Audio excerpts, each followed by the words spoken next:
everybody. It is Saturday evening. We have been kind of hanging out today, just out working in the yard and just having some family time. And I had decided last time in my last video that I was going to do a Who Am I video, just to let you guys get an idea of who I am. But I wanted to do something different. So Jim and I were talking about it, and I thought it would be fun to have him come up with some questions for me. I haven't seen them. I don't know what they are. So this is going to be a first response type thing. I'm a little bit nervous. But that's okay. It'll be fun. He knows better than to ask something he shouldn't. So Jim is going to interview me. Now he's off camera, so you aren't really going to see him. There he is. There's his hand. But he's going to ask the questions, and I'm going to answer them. And this will give you a chance to kind of get to know who I am, without me just sitting here telling you, because that gets boring. So here we go. Okay, well let's start at a logical place. Tell me about growing up. Well, I grew up for the first 10, almost 11 years, actually 11 years, in Taylor, Michigan. My parents divorced when I was 5, and I lived with my mom and my aunt. My aunt had lived with us since before I was born, so she was always there. I didn't know a time when she wasn't in the house. My mother went through some illnesses and stuff right after that period, and so I pretty much, for about 3 years, just had my aunt and my brother. I have one brother who's 6 years older than I am. His name is Don, and we just kind of grew up in a little 3-bedroom brick ranch house. And, you know, my best friend was 2 doors down, and we played outside, and, you know, when the street lights came on, we went home, kind of thing. You know, it was just a very simple life. When my mother remarried my stepfather, who I don't even consider my stepfather, he was my dad.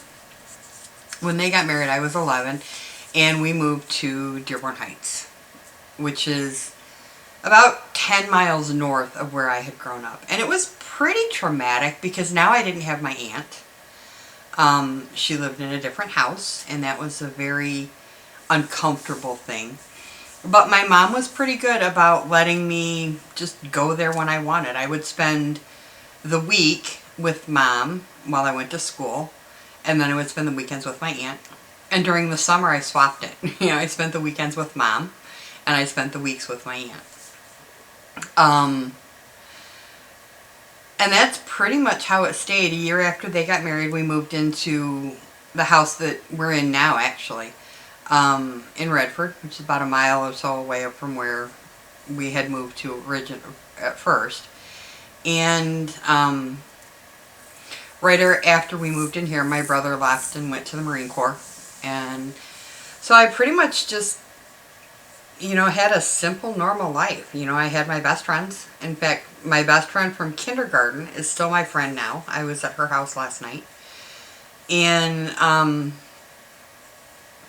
one of my other friends we met in 8th grade, lives a mile from here, and she and I talk all the time and do things together, and I have her involved in the knitting and looming and crocheting, and so childhood kind of just progressed into adulthood very easily. It was kind of nice. Tell me about your school growing up. Now, you attended the same school through how many years? And tell me how that I didn't worked. go to public school. I went to a Baptist school from kindergarten through my senior year. From kindergarten to 4th grade, I went to inner city. 5th, 6th, and 7th, I went to Baptist Park. And in 8th grade, I transferred to Temple Christian. And then I graduated from Temple. I liked it. It was fun. Temple was a good school. You know, like anywhere, you had really good teachers, and then you had some that were not so good, you know. I had made, again, lifelong friends. You know, I'm still friends with quite a few of them, and we talk. I'm actually friends with some of my teachers on Facebook and still talk to them, and, you know. So it was good. It was a Baptist school. We wore dresses, an inch below your knees, and everything every day. We had chapel every day, and but other than that, it was a normal school. It was English, math, science, history, Bible. I learned a lot, and I learned how to be. I don't want to use the term godly woman, because that's a term that gets thrown around so easily. But I learned morals, and I learned values, and I learned what's appropriate and what's not appropriate. And I live that today. I dress modestly. I teach my son to do the same thing. My standard question to Stephen when he wants to do something is, if Jesus were in the room with you, would you be comfortable doing it? Because that was something I learned at Temple. They taught us that, if Jesus were standing next to you, would you do what you're doing? And so I still find myself going back to what I was taught there. I'm glad I had that education. Yeah.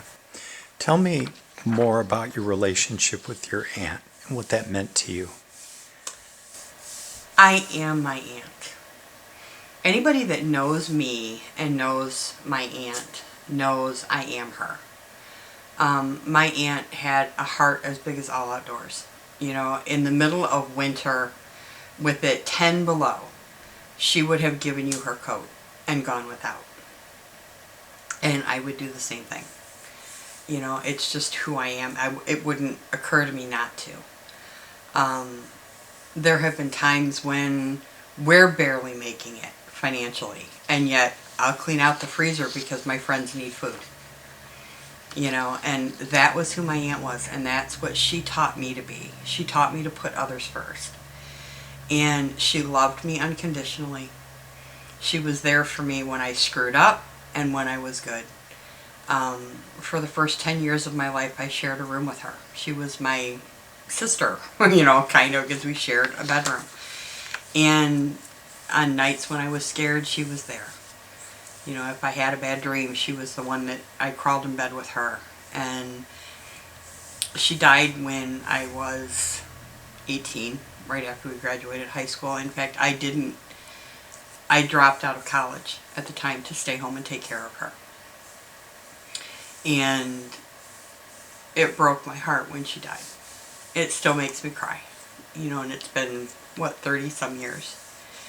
And I miss her a lot, because I know that she would adore my son. She would adore you. And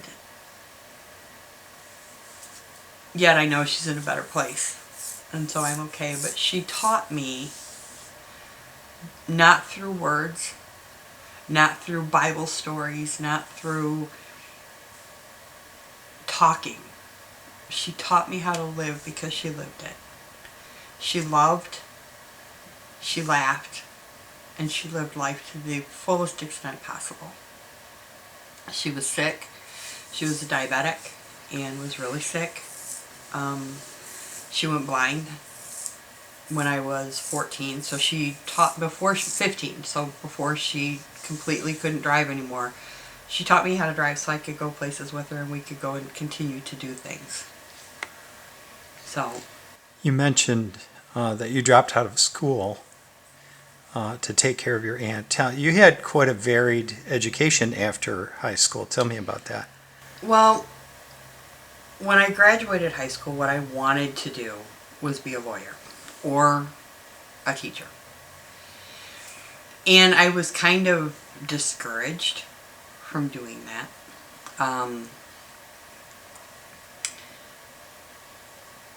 And so I kind of gave in to the pressure of not doing it and everything. So when I dropped out of school to take care of my aunt, I really didn't care because I wasn't in classes I wanted to take. As time went on, I knew that I needed to do something because I was tired of, answering phones in a doctor's office or in a, whatever office. I don't like office work, and so I didn't want to continue doing that. So I went to a school called NEC, and it taught me how to do computer repair. And I did. And I graduated 4.0, graduated with honors, and didn't like it. didn't like doing the work. It wasn't my thing. And so I knew that I had always been fascinated with sign language, American Sign Language. And so I went to a community college around here and got my core credits done. And then I transferred to a university here that has a bachelor's degree program. And unfortunately, I didn't like totally get to finish because of issues that happened. But I am considered fluent in sign language, and if I were to want to go for certification and get everything caught up and, you know, really focus in again, because I'm rusty now. You know, I haven't done it all the time. I could. And so that's, you know, I guess it is kind of varied. You know, computer repair, sign language, you know, court reporting, which is what I was going for. So, you know, there's a whole wide spectrum there. And, you know, I'm not sorry I did any of it. I've made friends through all of it, and people that are still friends. So for the subscribers who have not seen you, or the viewers who have not seen you sign, why don't you sign a few things so they can see that? You want me to sign? Tell me about Jim. Well, that's hard to do because Jim's asking the questions. No, he's a jerk. He's awful. I can't stand him. I'm just, no, not Beep. really. Take two. Tell me about Jim. No, Jim is incredible. And I'm not saying that just because he's sitting here. He's been my rock, my hero. He's always there when I need him. He's not perfect, neither am I, but we're perfect for each other. We balance each other out really well. He's the calm when I'm the storm. He's laughing right now because it's really true. It's very true. Yes. I run with emotion. You know, I make decisions based in emotion. I'm female. That's what we do. And he knows how to kind of like bring me back down with the health issues and stuff that I've had. I know a lot of men that bail. I've got friends whose husbands have left because they've been facing health issues. And that's not a fear that I have because I know he's here. You know, we've learned that when we don't work together, things don't work nearly as well. But when we become a team and we work through stuff, we're able to just about tackle anything. And we've been through a lot. I mean, the first year of our marriage, we moved 5 times. And 2 of those were across country. You know, and that's a stress-filled environment. And we didn't do real well through that. We made it. But my girlfriend, Julie, who is actually Steven's godmother, and I laugh, and we talk about Van Nuys Jim. Because we moved here from Michigan to California, and we lived in Van Nuys. And he was adjusting to being married after living all of his life single, 38 years, something like that. And I was adjusting to moving across the country and being married. And we hadn't quite figured out how to work together yet. So there was Van Nuys Jim, and I'm sure there was Van Nuys Vikki too, because we butted heads more than once. But we have found a working relationship, and I love you very much. And now it's out there and everybody's seen it, so I can't deny it. But he is amazing.